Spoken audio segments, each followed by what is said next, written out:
अस्सलामु अलैकुम वरहमतुल्लाहि वबरकातुहू। आज हम मुफ्ती सलमान अज़हरी साहब का ये बयान सुनेंगे। ये बयान बहुत ही प्यारा बयान है और इस बयान में मुफ्ती साहब ने एक पैगाम देने की कोशिश की है शादीशुदा, जो लोग शादी कर चुके हैं या जो शादी करने का इरादा रखते हैं। जो लोग शादी कर चुके हैं उन लोगों को एक पैगाम दिया है मुफ्ती साहब ने कि अगर बीवी पर कोई मुसीबत आ जाए तो शौहर को किस तरह उसका साथ देना चाहिए, या शौहर पर कोई मुसीबत आ जाए तो बीवी को किस तरह उसका साथ देना चाहिए। एक बहुत ही अच्छा दर्स, बहुत ही अच्छा पैगाम दिया मुफ्ती साहब ने। तो आइए जो है हम बिना किसी देरी के मुफ्ती साहब का ये पैगाम सुनते हैं। लोग तो ये समझते हैं बीवी खेलने का नाम है, बीवी सिर्फ और सिर्फ मजे लेने का नाम है, एक मशीन का नाम है, अपने घरों के काम काज कराने वाली बांधियों का नाम है। ऐसा नहीं है, बल्कि तुम्हारा और उसका जिस्म जब मिलता है तो यूं समझ लो अब जिस्म दो होंगे लेकिन जान एक हो जाती है। और वही हकीकी जिंदगी है। जिनकी जिंदगियों में इस तरह की मोहब्बत नहीं, वो जहन्नम बन जाती है दुनिया में। शौहर छोटी छोटी बात पर औरत के पीछे लगा हुआ है, औरत छोटी छोटी बात पर मर्द के सर पर चढ़ी हुई है। कौन सी खाक जिंदगी गुजार रहे हो। रसूल पाक सल्लल्लाहु तआला अलैहि वसल्लम ने आसमानों की खबर दी, हजरत खदीजा ने कबूल करी। यह और बात है कि वो अल्लाह के रसूल थे, उनकी हर बात तस्लीम करना जरूरी, लेकिन वो हमारे लिए नमूने अमल भी है।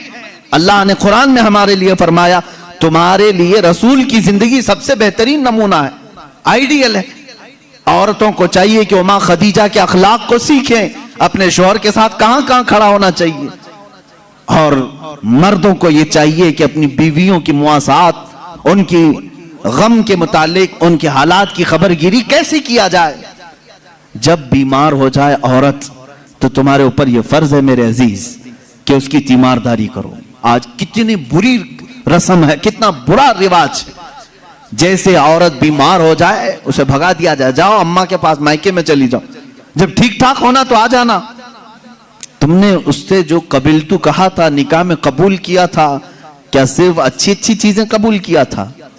यही हाल अगर तुम्हारे साथ हो जाए, निकाह कर लिया, 4 महीने के बाद तुम्हारा पैर सड़ गया, क्या करेगा, क्या करोगे? मेरे अजीजों, जिंदगी में दोनों किस्म के मामलात मैंने देखे।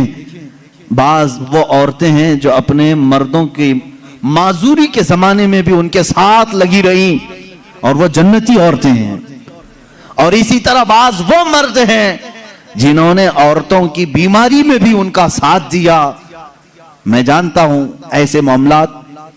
मेरे सामने एक मामला ऐसा आया था जो दिल दहला देता है। मैं अक्सर बच्चों से कहा करता हूं, यह हकीकी वाकया है मेरे अजीज, चंद सालों पहले का हकीकी वाकया। शौहर और बीवी नई नई जिंदगी थी, शादी के बाद दोनों एक दूसरे से मोहब्बत करते थे, लेकिन अचानक बीवी को एक बीमारी शुरू हो गई। ऐसी बीमारी के चेहरे पर बुरे दाग आ गए, बड़ी बड़ी फुंसियां होती, फट जाती और जख्म हो रहा था, देखने की काबिल नहीं रह रही थी। एक दिन शौहर बाहर गया, एक्सीडेंट हो गया। शौहर गया, एक्सीडेंट हो गया और उसके बाद वापस आया तो उसकी आंखें जा चुकी थी, नाबीना हो गया। उसको घर लाया, खातून उसकी तीमारदारी करती रही, इयादत करती रही। सही हो गया, लेकिन पकड़ करके चलाना पड़ता था। लेकिन बीवी की बीमारी ऐसी थी कि दिन ब दिन वो गलती जा रही थी, घटती जा रही थी और वो दाग भी बढ़ते जा रहे थे। लेकिन उसके लिए एक खुशी ये थी कि शौहर उसे देख नहीं रहा है। औरतें तो यही चाहती हैं ना कि अगर मेरी बदनुमा कोई चीज हो तो कम से कम मेरे मर्द से छुपी रहे। तो उसे एक खुशी ये थी कि शौहर देख नहीं रहा है, आंखें जा चुकी। इसी हालत में उसकी तकरीबन 2 साल या 3 साल गुजर गए।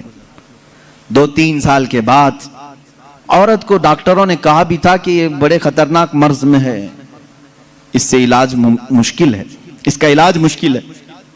3 साल या करीब करीब इतने सालों में औरत की वफात हो गई, औरत इंतकाल कर गई और लोगों ने जनाजा उठाया, दफन किया। मर्द जो था बड़ा गमगीन कि हाथ पकड़कर रोजाना उठाती थी, चलाती थी, फिराती थी, खिलाती थी, सब कुछ।